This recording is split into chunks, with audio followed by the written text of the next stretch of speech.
Guys, so once again we have requested a request of me live reacting to Shokugeki no Soma. So this is my live reaction to Shokugeki no Soma, chapter 215.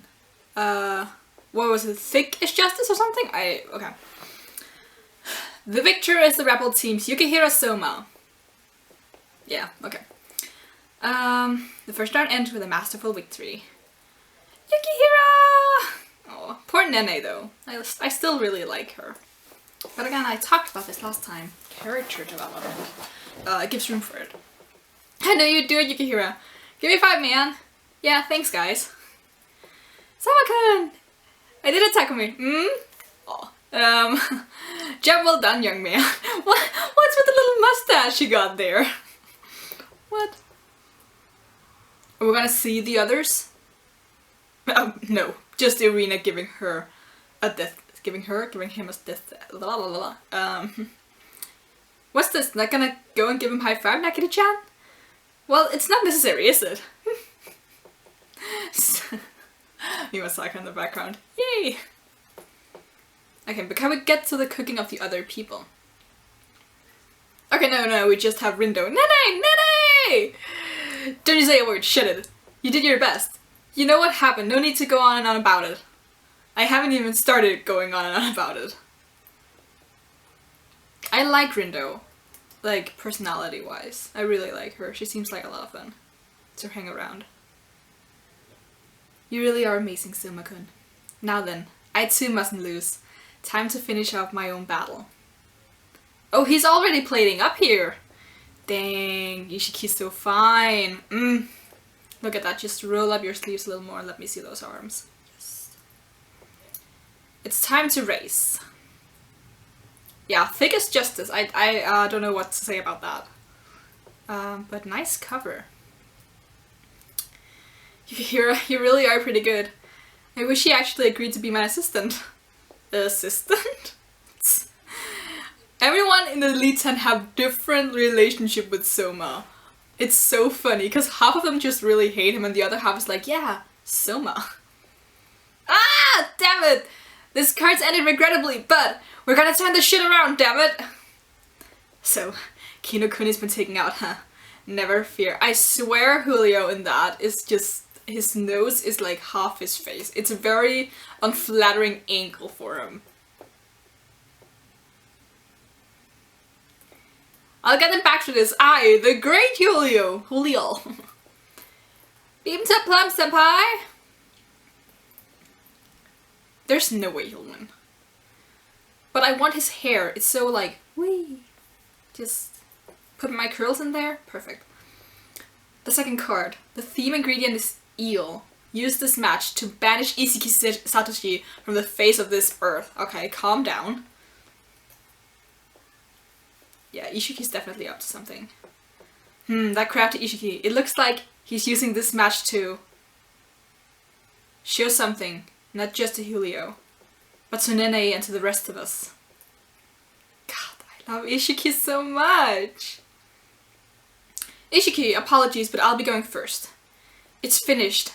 Now then, honorable personages of the judging panel, please judge this dish. Here he comes. Up first is our very own Shiratsu Julio. His hands have weaved together an Italian-influenced eel-based dish today. Just what in the world did he make? Dun dun dun, probably something Italian. Ooh, this is quite splendid indeed. Ha! The tightly concentrated, invigorating rush of tomato and the rich body of the eel. They melt and bring forth an ineffably mellow, smooth aroma. Indeed, that is the apex of charm. That is the apex of charm. One that only this dish holds. What's with all these unflattering angles? Like, he's not like extremely beautiful to begin with, but these angles just, yeah. The savory flavor and stately fats of the eel harmonize with the mellow tomato in my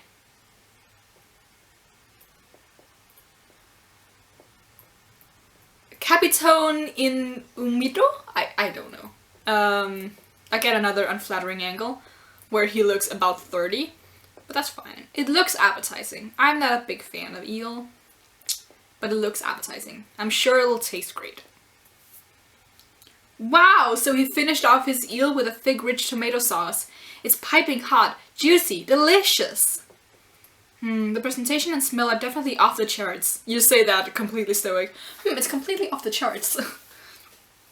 By the way, he said something like capitone in humid, right? What's that mean? Is that just eel in Italian?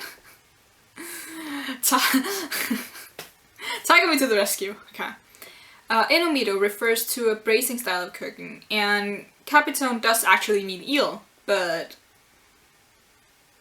I apologize for my Italian. I know no Italian. Like, whoa. The savoriness and fat of the eel press ever closer, and the olive oil and tomato fragrance vividly push them even higher. Just... it's perfect.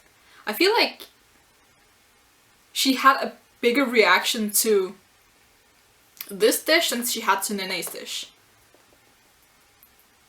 It's perfect. You've utterly mastered the cooking of these capitone. Capitone? I don't know. Capitone. The term refers to the females of the larger eel species.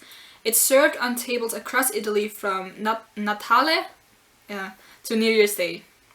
It's quite large and the meat is very thick. These species are marbled enough that it's used as a luxury dish. Okay. I've definitely heard about this before. The thickness of their flesh is worlds apart from that of a regular eel. But it's just using those capitone enough to make that dish delicious enough for the judge to suck up to him like that? No. The reason he was so able to polish to perfection the deliciousness of the capitone, I still don't know how to say that, is in the tomatoes he used, which were most likely San Marzano. Indeed! The tomatoes I chose, those San Marzano, are the heroes in the shadow. This variety has one of the lowest water percentages among the hundreds of tomato cultivars, which means even when you stew them, the sauce doesn't become watery. The use of the tomatoes led to a very restrained water content in the sauce, which brought depth and flavor to the sauce. The few spices you used also blend together to vitalize the innate flavor of the eel itself. And this polenta, the outside is crisp, yet the inside is melty and soft. Wonderful. A finer could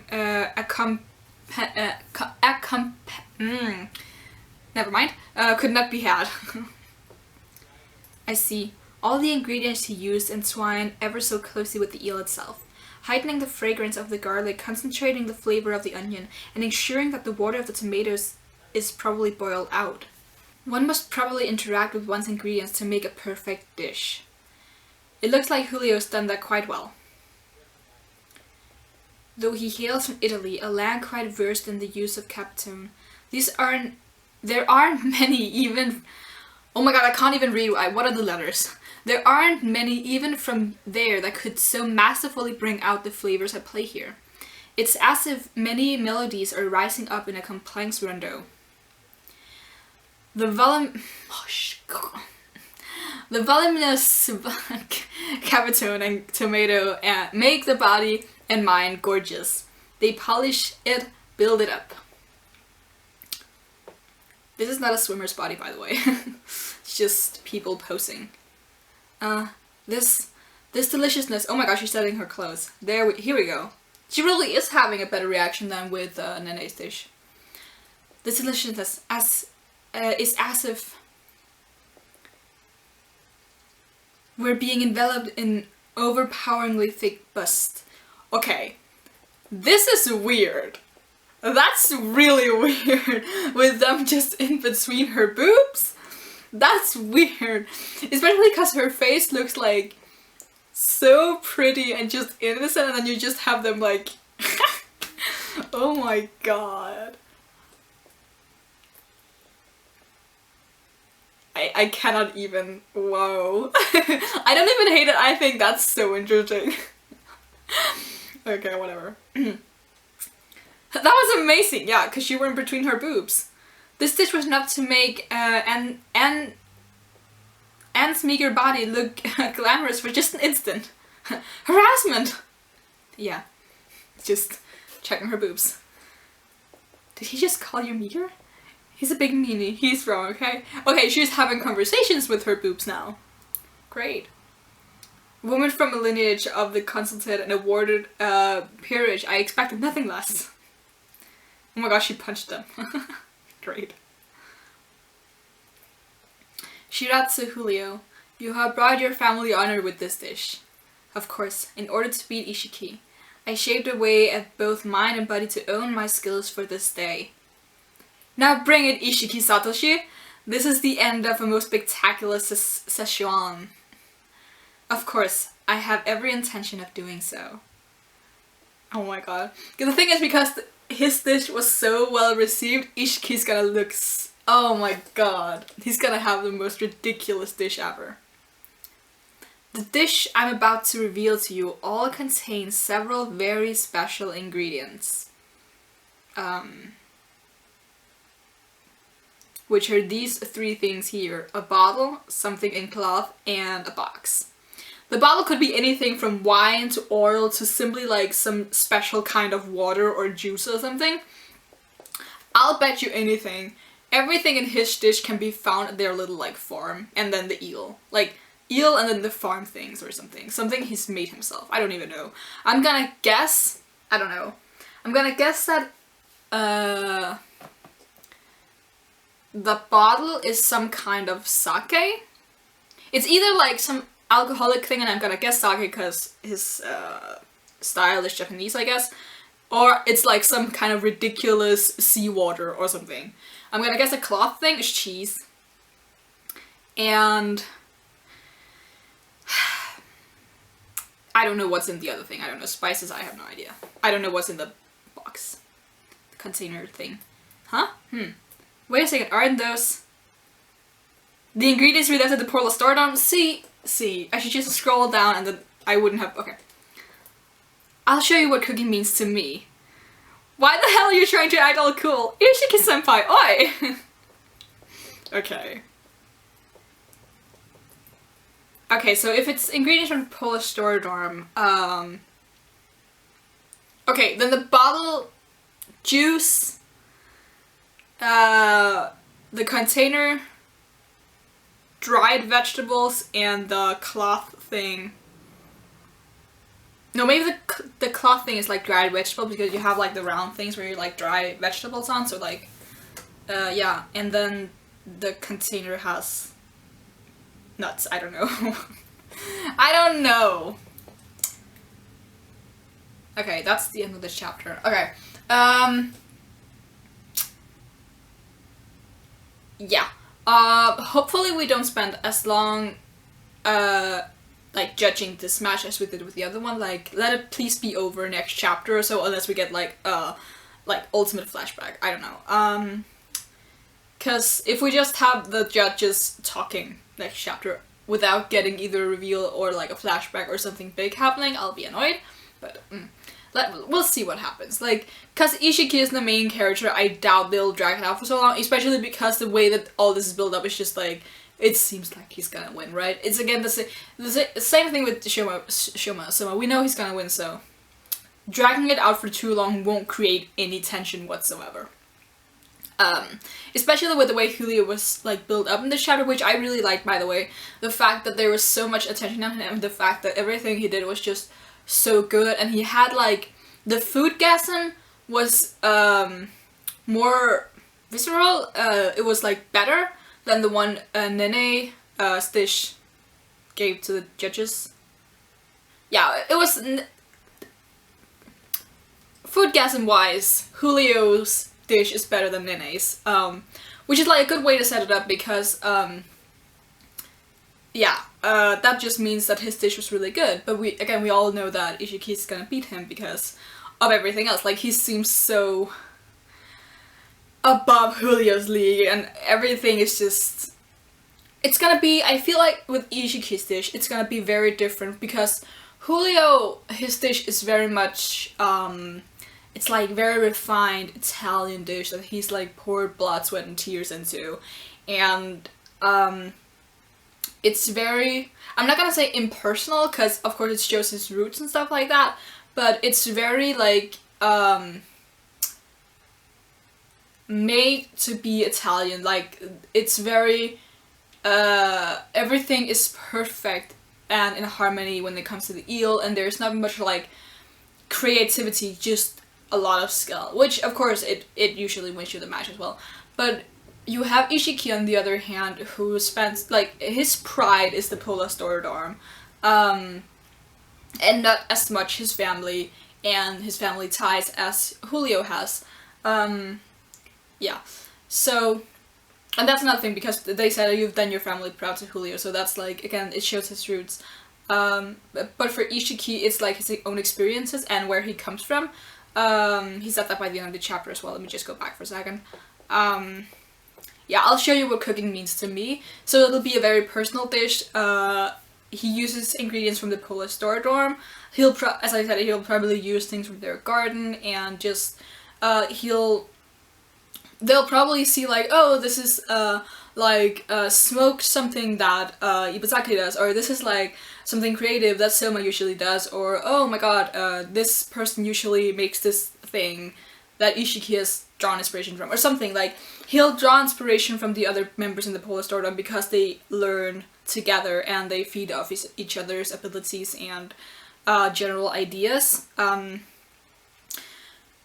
So I think, yeah, I think Isshiki will basically do what Soma did in the match against Ikumi, where all the ingredients may not be like top tier branded ingredients. Like with Julio, he was like, yes, these tomatoes are special tomatoes, yes, this eel is a special eel. But with Isshiki, it'll just be, yeah, homegrown tomatoes, homegrown vegetables, homegrown whatever, that have flavor. Like, they cultivate these things themselves, and it's again very personal, but it's very because they made all these things. They probably, like, he has a good idea of what everything tastes like and how everything works together. So it'll still be like really good, and he'll use his own like skill rather than just having top tier ingredients like Julio had. Because again, with Mikumi, she had like that A5 meat that was just like the best meat in the world. And then someone was like, yeah, well, I can't get that, so I'll just use this super cheap meat and then compensate by doing like things that'll make it super soft and just have all these onions and whatever sauce that she did and stuff like that. So I think we'll see kind of something like that, but of course with a very Isshiki twist to it, and also just the level being like way over what Nikumi and Soma did, because these are the top tier guys. Like, we have Elite 10 versus Elite 10, and Isshiki is just good. I don't have actual facts backing that up, except for the fact that he's in Elite 10 and in the Polar Stordom, and he's been hyped up for so long because I've never seen him cook. No one has, but he'll win this, definitely. There's no way he won't. I really, I'm even more certain about this match than I am about Soma. Because just position-wise, Isshiki's above Julio, and Julio is not a character that's been hyped up at all. He's a character that's meant to be defeated, and with the, like, scarce flashbacks or just knowledge we have of him, he deserves to lose, or it would make more sense for him to lose. Again, because he very much holds Central's ideals to heart, the things with just, like, having things be perfected through generations and just not being creative. Whereas Isshiki will definitely use everything he's learned the Polar Stordom. Even if he's always been the superior chef, you can still, like, learn from others, even if it's just their creativity or their ideas or something like that. So yeah, I definitely think that that's what's gonna go down. But yeah, I think that's what I have to say. So if you liked anything that I had to say, you can leave a thumbs up, leave it in the comments below your thought of the chapter, and you can subscribe if you want to see more. Until next time, bye.